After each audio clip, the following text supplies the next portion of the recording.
something bad to us, we are going to do things to you that have never been done before.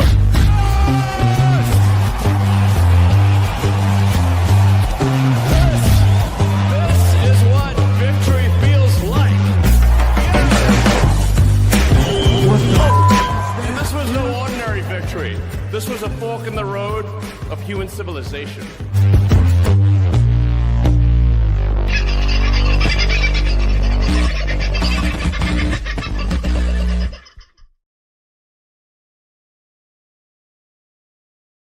Howdy, howdy, howdy, folks. Just let me finish typing something very briefly. Hope you are well. Hope life, the universe, and everything is treating you well for this Friday. And what a day it is to be involved in the bullion market, particularly if you happen to have a bit of gold. It's been up over $4,500. It's just dropped back to slightly underneath that at the moment. Silver, on the other hand, since last time we spoke about it, which I think was last night, wasn't it? It's shot up over $1. It's up over the $50 range at the moment, $50.53. It may go up, it may go down as trading comes to a close for today. And I will tell you that tomorrow morning at 9:30 Queensland time, 10:30 in the daylight saving states that are an hour ahead of us. You figure it out where you are. But at 9:30 Queensland time, I'll be chatting with Michael Engerman from Ainsley Bullion. He's the CEO. We're going to have a bit of a chat about how volatile the market has been. And gold trading this week particularly has been fierce. They've been absolutely flat out.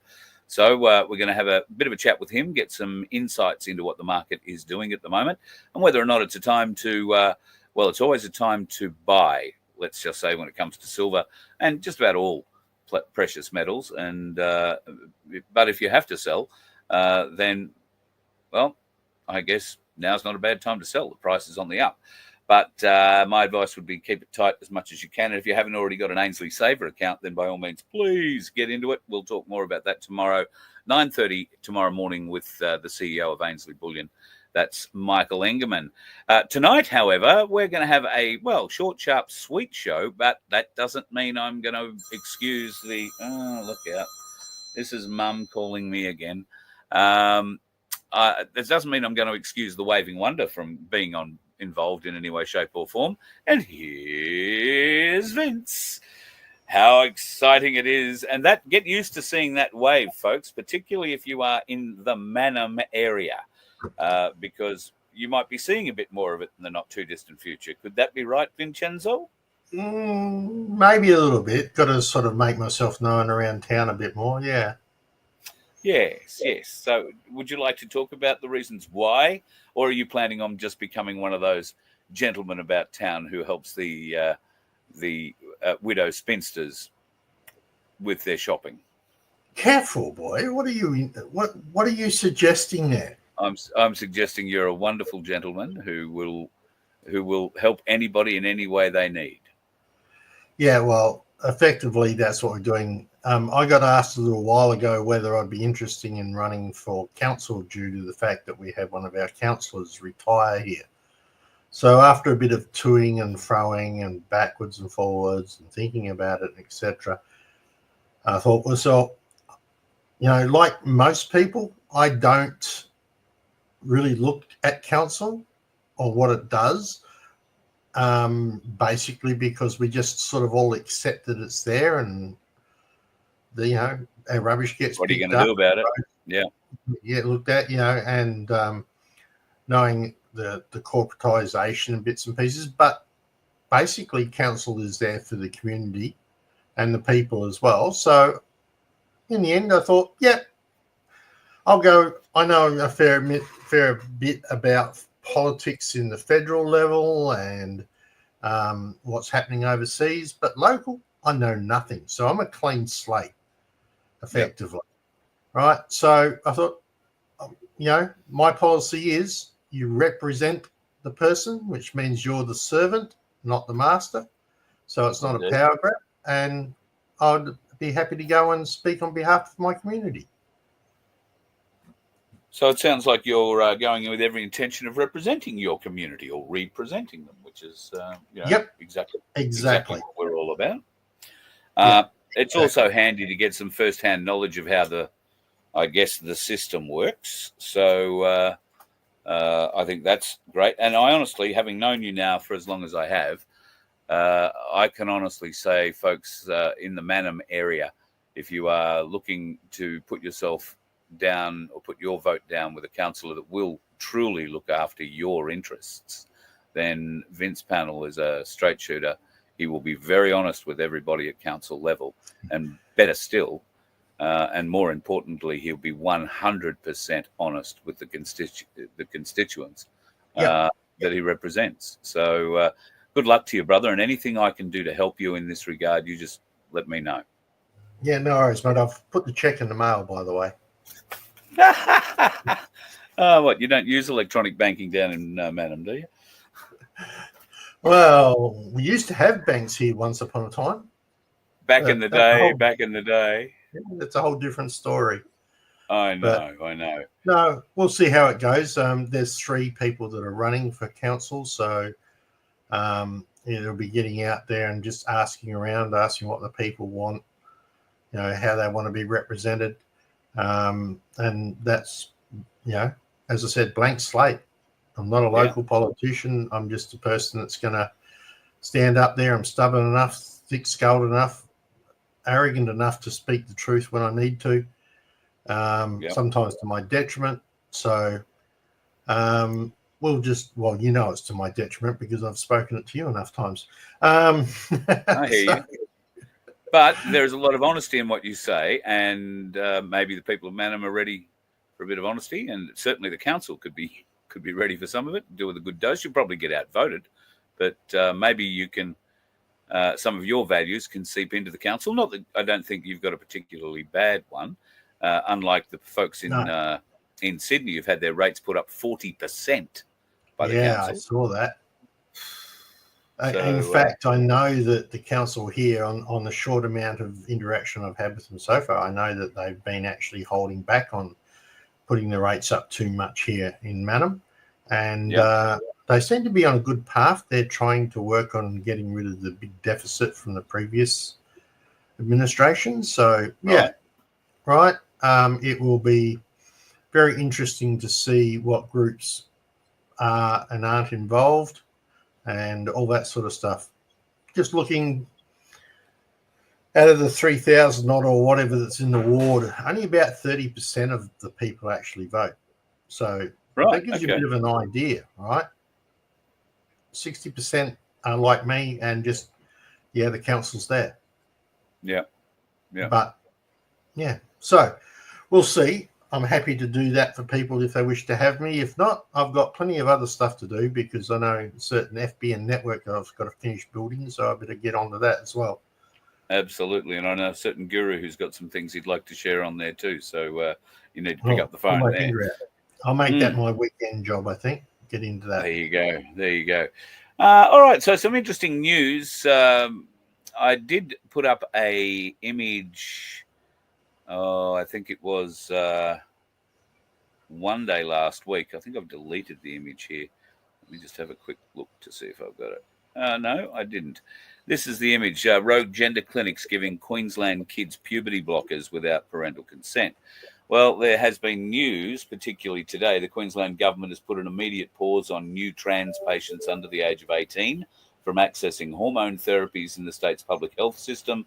The Federal Health Minister, Mark Butler, has stepped in to urge a considered national response that considers the latest evidence. It follows the United Kingdom's move to ban puberty blockers for under 18s with gender dysphoria indefinitely, except for use in clinical trials.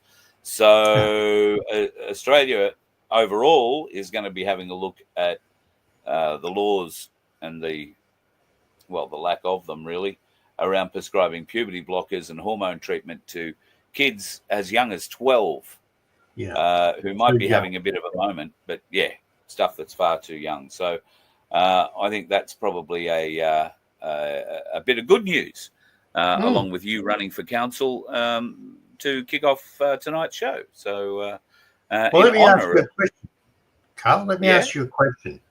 Sure. Think back. I know it's going to be a bit hard, right? but think back to when you were a teenager, right? Didn't you, around those ages of 14, 15, 16, 17, isn't that when you started to sort out who you were going to be and who you wanted to be? Right? Start developing your moral sets and, what's good, what's bad, and as well as being a bit of a rat bag? That was developed a bit earlier. I mean, you knew you were being a rat bag when you were a teenager being a rat bag. It wasn't something you were just discovering. So I'd like to think, and certainly in my case, morals and I was brought up going to church every Sunday. My mum, Church of England, still plays the church organ every Sunday or every other Sunday.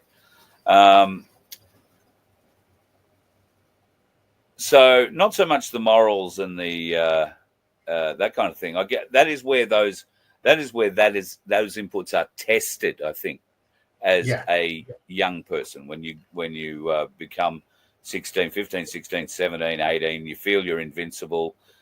You're learning all these new things about the world at a rapid rate.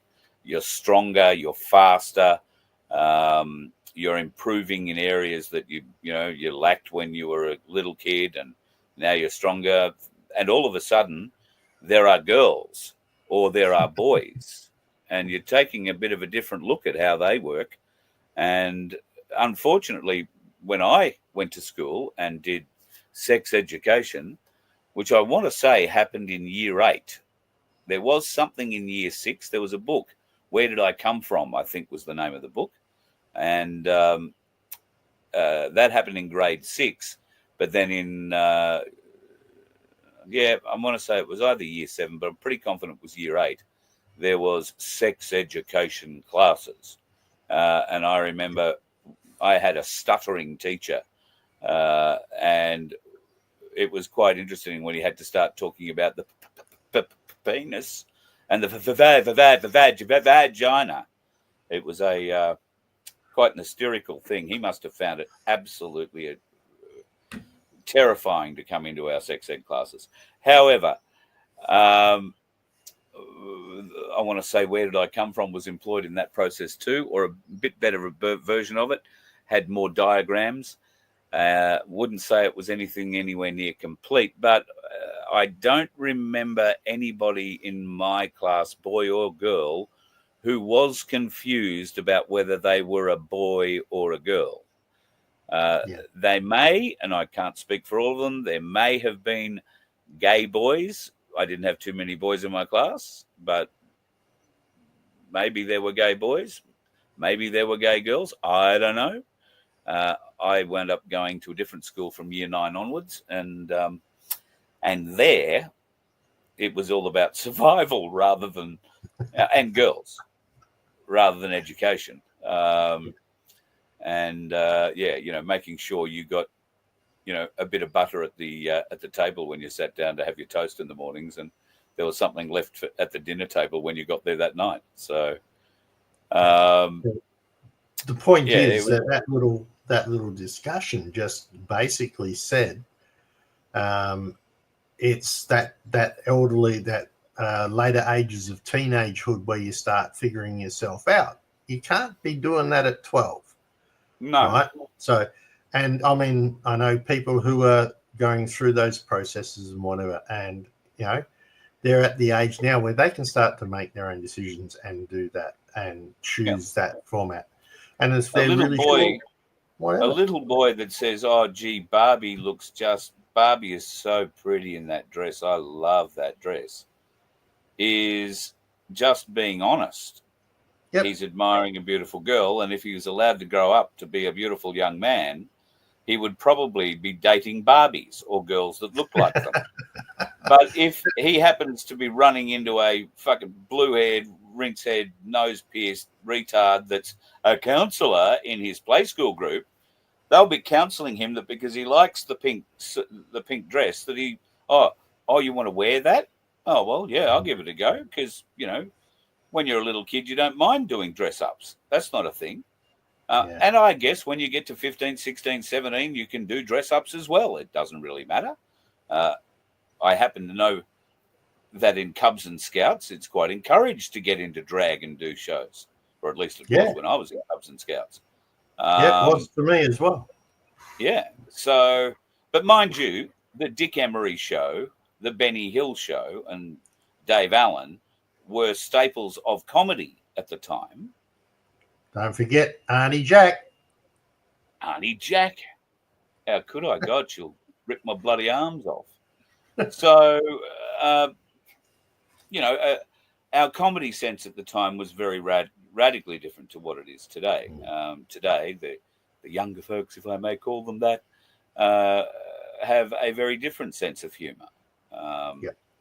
It's nowhere near as refined. Mind you, the comedy today isn't quite as direct as maybe it used to be, or indirect. The double entendre and all that used to be such a staple of British comedy, at any rate, has been worked in a different way. That's why Mrs. Brown worked so well when that first came out, because it was everything that our generation absolutely adored about British comedies, plus a bit more. So, love that.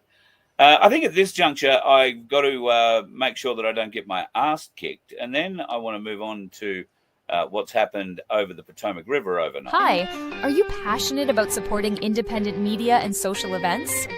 Voice of Freedom is dedicated to bringing you the latest happenings and things that matter. But we can't do it without your help. By donating, sponsoring, or becoming a member, you're not just supporting our mission. You're joining a community that values transparency and engagement. Your contributions allow us to continue producing high-quality content that informs and inspires. Visit VOFHQ.com to make a donation or explore sponsorship or membership opportunities. You can even donate using crypto. Together, we can amplify voices that deserve to be heard as we continue to create a vibrant platform for social change. Go to VOFHQ.com. Help us to help you by joining us and making a difference today. All put together by Vincenzo the Waving Wonder. Thank you very much, mate, for doing that. Well, My bottom survives another day. yes, it does, because I really didn't want to pay the airfare to come up there, and we'll talk about airfare and airplanes shortly. Yeah. But I also have to say to everybody else that Carl just did a voiceover for My Place Australia for the ad that will be coming out when we release the Unity Hub apps. So, that was a paid job for him. So My Place Australia paid him for that. Because if you're going to get a voice, get a professional voice. So anybody out there looking for voiceovers, your man is sitting there to my left. Have voice Probably can is. use it. Yeah, In a have variety voice of different ways. Just between you and me, the gatepost. I'm just saying. Don't even get me started. My accents are so bad. I can't say that mine are terribly flash either, but they've got me out of trouble a few times. All right. Tragically, overnight, some bad news coming out of Washington. A Australian Airlines regional jet was coming in on finals to land at Ronald Reagan International Airport. Did you say Australia? Oh, did I? I beg your pardon. In America, Ronald Reagan International Airport in Washington. When a military helicopter came at what appears to be exactly the same flight level perpendicular to the landing aircraft. This is a neat trick because an aircraft, as it is coming into land, is necessarily sinking. And a helicopter, which at this stage of the game, according to the newly crowned Defence Secretary, Peter Hegg, it's another gentleman who literally he's the deputy director. He got put up to acting director like 2 hours before the incident happened. Poor man. Oh, that sounds good. No, well, I'm talking about Secretary of Defence. He's talking about the. Hegseth is responsible for the military one. Yeah. Yeah. That's Pete Hegseth or whatever it is. Yeah. He has said that the aircraft was on a training mission for continuity of government. So flying in the dark, essentially, it did have its lights on because the vision indicates that it did have its flashes on, so you know it was visual, it was visible. It may not have been visible to the pilots in the plane, at least not until it was basically in their windscreen, simply because they would have been above it for most of the period as they came in, and the thing would have been hidden in the shadow of the nose or what they could see out of the cockpit. So the interesting thing for me, and President Trump seems to have picked up on this, is air traffic control, who have not just the best radars in the business, they've got military radars in the area as well. But just go with what they have at Ronald Reagan International Airport, which is current standard best practice around the world.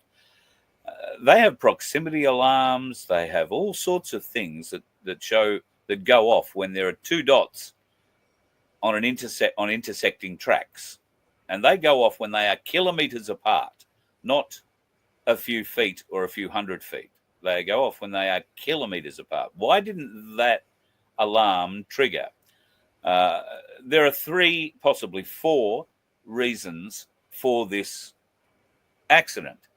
The pilots in the jet were on short finals. They were unsighted to the helicopter that was flying at whatever flight level this accident happened at, pretty low. And 300 meters. Right, so less than 1,000 feet. And they were very focused on their landing, on their way in. 2, the military pilots were very focused on their instruments and not looking out of the cockpit at all, which is not uncommon in night flight training. It's possible that these pilots even had hoods on, right? If they're, doing night flights and they don't want to be distracted or want to make sure nobody can see anything except the controls of the helicopter, they wear these hoods that blank out all the windows and you don't get any outside cues at all. That being the case, then somebody would be 100% responsible on that aircraft for air traffic control and listening to what they're saying and who they're talking to, and making sure that the flight track that the helicopter is on is avoiding any aircraft either taking off or landing at Ronald Reagan International Airport. So that's the second option. The third option is that air traffic controller, and this is what I think Trump was alluding to today when he spoke. The air traffic controller was behind his screen. Now, to explain that a little more, if an air traffic controller gets behind his screen, what that means is that he is making decisions about aircraft directions, aircraft altitudes, who's landing, who's taxiing, who's taking off, all of that behind the expected time that these decisions should have been made and expedited. That can mean that a series of slow decisions can, and I'm meaning just delayed by a second or two here or there as he analyzes what's going on, puts him, that those seconds add up. So eventually you get to a point where you realize the aircraft are going to crash. And if you listen to the air traffic control tapes, the directions that he gives Pat 52 or whatever it is, Pat 25, which I believe is the helicopter, to avoid and follow behind the flight that's coming into land, happen pretty much at the time the accident happens. And that indicates to me that that air traffic controller was behind his screens. He was behind what was actually happening in the air. He was making decisions based on something that happened, a few seconds and half a kilometer or a kilometer ago. Bear in mind, these helicopters, particularly the Black Hawks, travel pretty well. Now, let's talk about the Black Hawk helicopter. The Black Hawk helicopter in Australia is just taking up a number of them. Thank God we're getting out of these bloody French things.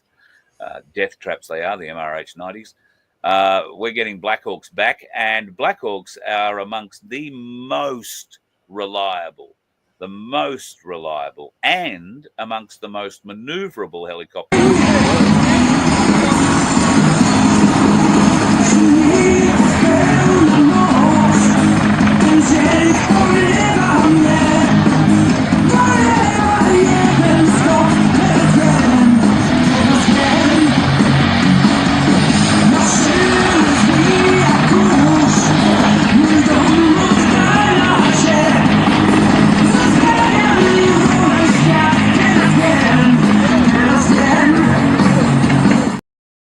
So you get the idea. If the pilot had have seen the plane, they would have been able to pull that helicopter up very quickly.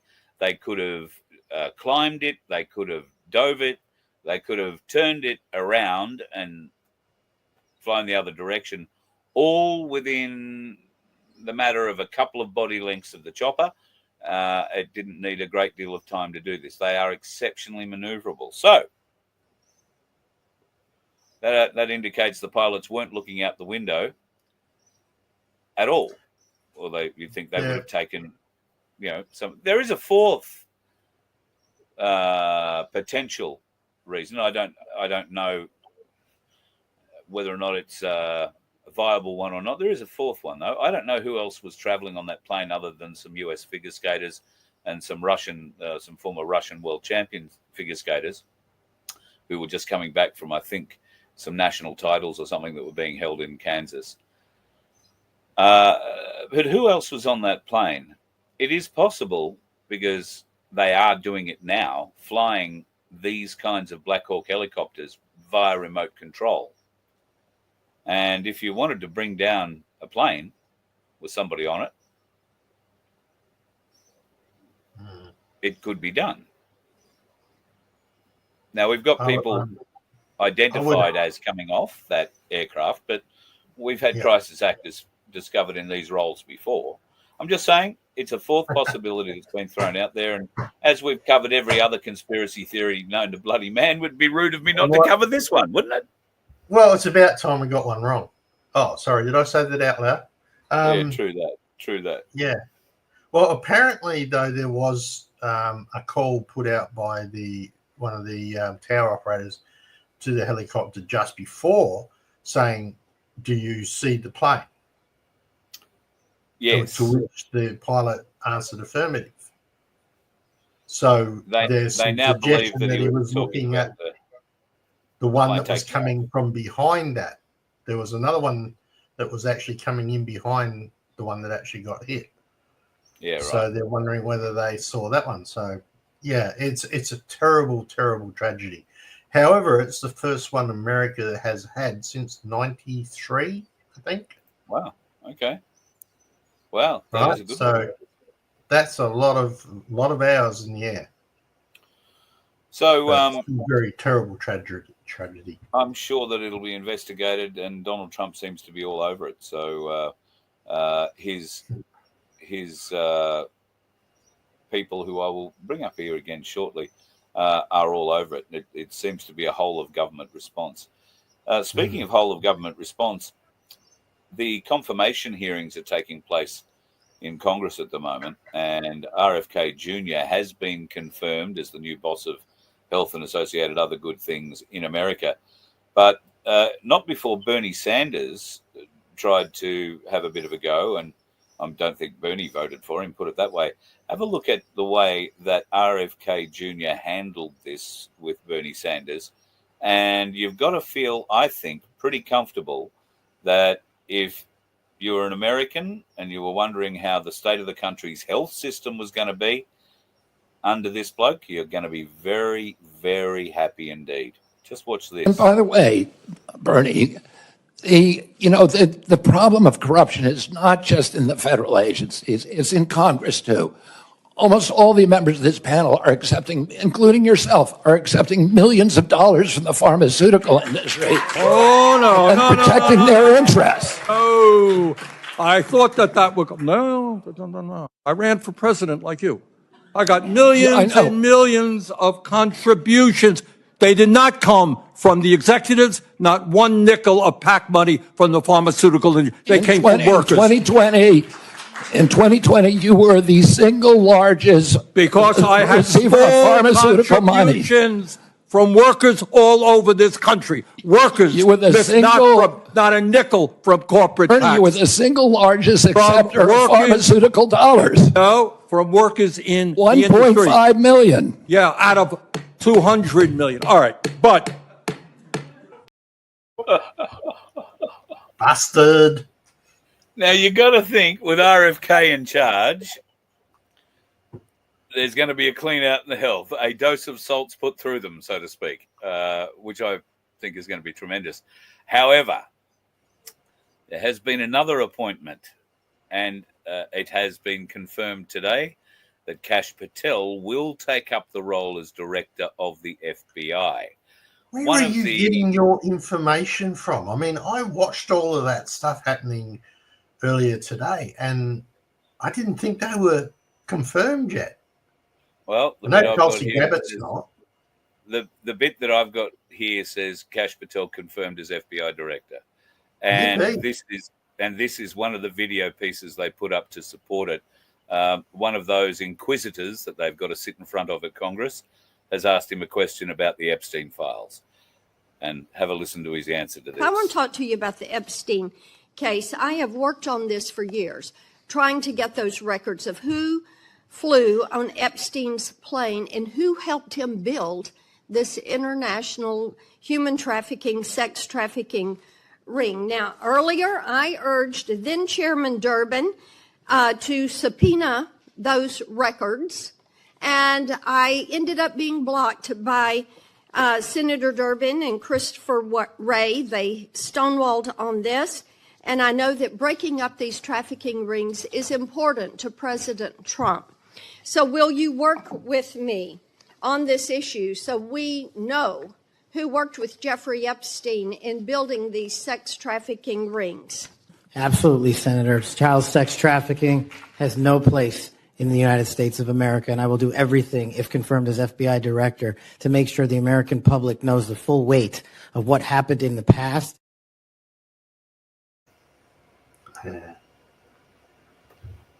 It's coming, folks. If you're ever in any doubt that there is great changes coming to the world, that should, those two clips should give you great pause for thought and hope. But I got a little more for you. This is a picture of President Trump today while they were talking about the downed helicopter and plane crash. He was supported by a number of people in his administration. This is the new Transportation Secretary, Sean Duffy. He explained in great detail how President Trump's whole of government support was able to mean that even the US Coast Guard was involved in trying to rescue these people in what turns out to be waist-deep water. The Secretary of Defense was brought in, and they had a bit of a chat about the Defense Force's involvement in all of that. And then they brought in the Vice President himself to come in and have a chat. Now, in the interim between Trump handing over to Sean Duffy, handing over to Pete Hegseth, handing over to Vance, every time each one of those people got off the stage and that White House sign behind them was visible. That White House sign. You notice anything about that White House sign?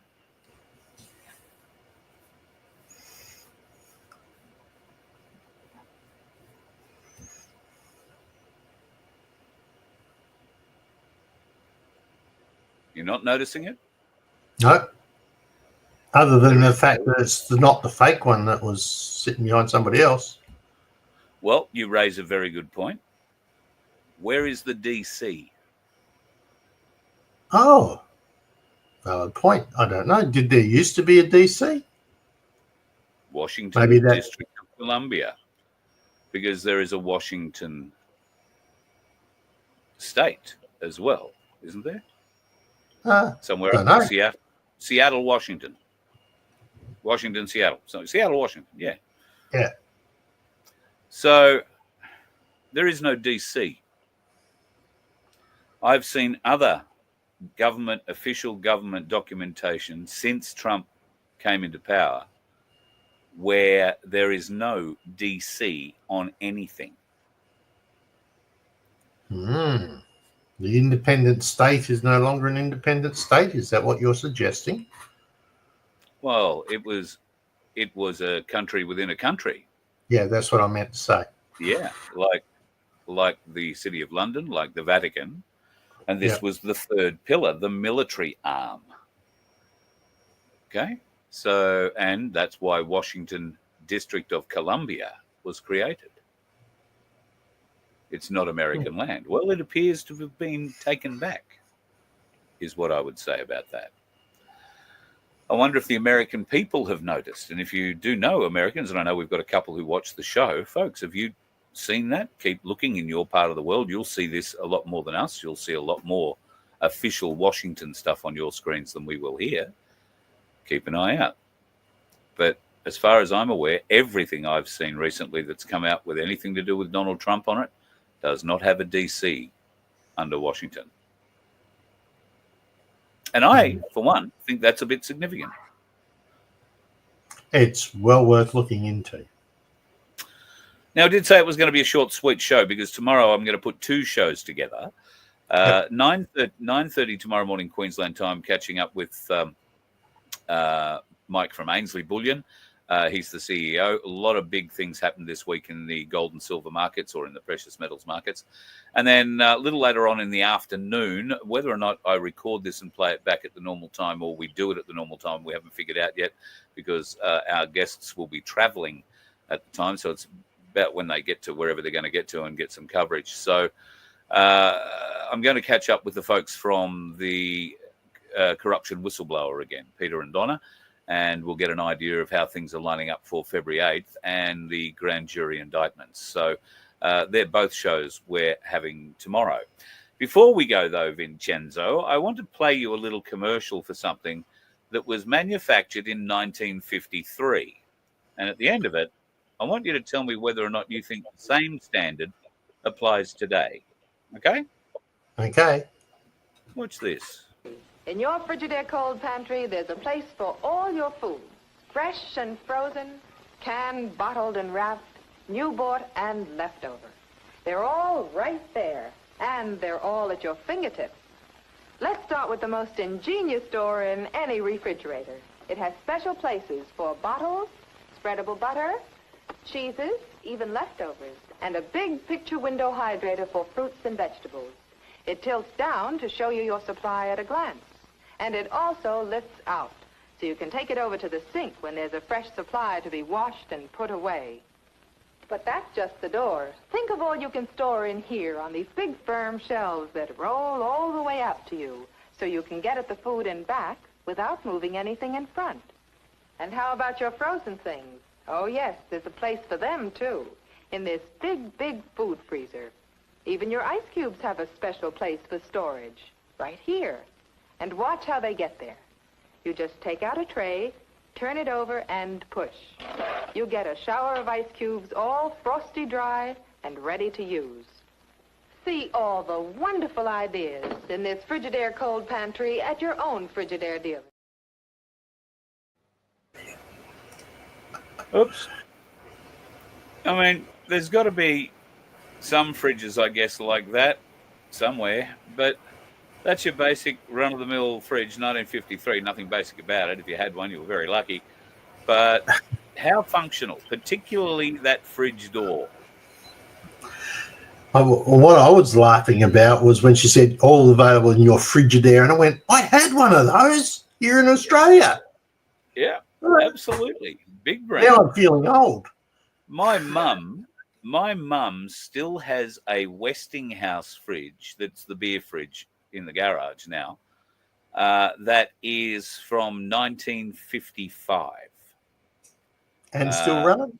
And still runs beautifully. Yep. Beautifully. Keeps the beer exceptionally cold, which doesn't really help her. She's a wine drinker, but there you go. But you gotta look at, like the pull-out the pull-out shelves and all that sort of stuff. You know, I got a nice reasonably new fridge, and it's got a glass shelf in it. You think I'm game to pull that out, even though it's got the ability to do it? I just don't trust the workmanship nowadays, to be honest. No, there's going to be a balance point. It's all going to fall out. Everything's going to empty itself over the floor, and you're going to say, kids. Dan, you know me too well. Mate, I hope you have a great weekend. When does the baby shaking and hand kissing start? I'm sorry, baby kissing and handshaking. Effectively, they start out on about the 18th of this coming month. They start sending out the votes. It's postal type vote, and it comes back in, etc. So, but I'm going to try and start getting around next week and talking to the people, finding out what they're looking for, and generally, you know, be a pain in somebody's butt, probably. But good luck with it, my friend. I'm sure you will go exceptionally well. And well, as I said, people of your ward could do a lot worse than electing you. A couple of good people that are running in competition, so I don't think they will lose out if they get any one of us, to be honest. Right? Okay, I'm just one of those that's walking in with no expectations, no knowledge, no nothing. So I'm starting from I have no policies or no agendas at all. Yeah, cool. And I shouldn't have, theoretically, because I'm walking in for them as a representative. Right? And if I don't like something and everybody says, we want to do this, and I'm going, but you realize this, yeah, but we still want to do it. Yeah. Well, guess what? They get to do it because that's the way I have to vote. Yeah. Anyway, it's an integrity thing, right? It's an integrity. Yeah, for sure. Well, you are a man of high integrity and high moral standing, and I know you will do the right thing by the people of Mannum, so I'll support you. You're really backing for a bonus on that check, aren't you? And with that, I'm going to say bye. Vincenzo going for local council in Mannum, South Australia. So if you're in that part of the world and you are going to partake of the vote, then that bloke is one you can do no better than voting for him. That's it for tonight's show. I hope you have a lovely evening. Back again tomorrow morning, bright and early at 9:30 with a chat with Mike from Ainsley Bullion. We'll catch up on what's happened with silver and gold this week, and up, and more up is the way it seems to be going. And a little later on tomorrow afternoon, we'll have another show with Donna and Pete from Collusion Whistleblower, as I just aligned there before. So keep an eye out on the notifications. Bit of luck, U-Turd will send them out. Rumble will send them out. Maybe Facebook will send them out. And if you're on the Unity Hub, we'll see you on the Facebook on the MyPlace Unity Hub as well. Have yourself a good night, folks. Be safe if you're heading out on the weekend. Good one to go fishing if you're into a bit of fishing, or maybe surfing, or maybe diving, or just lying on the beach getting a tan. But wherever you go, watch out for the dickheads. They're everywhere. You let one ant stand up to us, then they all might stand up. Those puny little ants outnumber us 100 to 1. And if they ever figure that out, there goes our way of life. It's not about food. It's about keeping those ants in line. That's why we're going back. Does anybody else want to stay?